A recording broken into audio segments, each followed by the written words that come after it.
Ay tinaas ngayon ng Manila Police District sa full alert status ang kanilang hanay. Ito'y bilang pagbabantay sakaling umatake ang mga terorista. Para sa detalye, balitaan mo kami Noel Perfecto. Matapos na nangyaring pambobomba hinalang terorista sa bansang Estados Unidos kamakailan, agad na pinalagay ni NCRPO Chief Leonardo Espina sa full alert status ang buong puwersa ng pulis Kamaynilaan, kasama na ang Manila's Finest.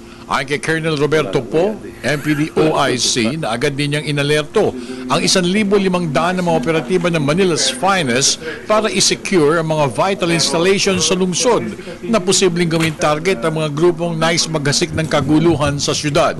Kasama na rito ang US Embassy sa kahabaan ng Rojas Boulevard, Manila City Hall, oil depots sa Pandacan, mga gusali ng gobyerno, eskwelahan, simbahan, MRT at LRT railway stations at iba pang mga gusali o lugar na pinamumugaran ng taga-lungsod ng Maynila.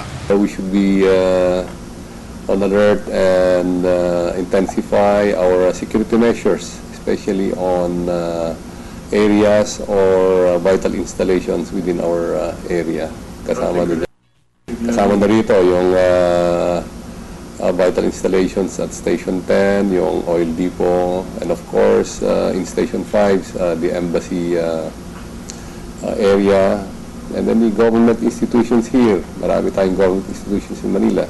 The Supreme Court area there, kasama ng Court of Appeals and the Department of Justice, ating City Hall, and then of course our seat of government is here, Malacanang, kasama din yan. So all vital installations, including private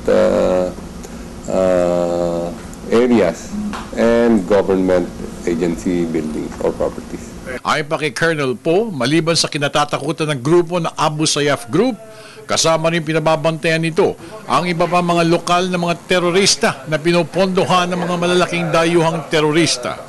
Idinagdag pa ni Colonel Po na pinalalakas rin nila ang information gathering ng kapulisan ng Maynila, police visitil taong lugar at nakikipag-coordinate na rin sila sa mga malalaking malls na mayroong security personnel. Ang target kasi ng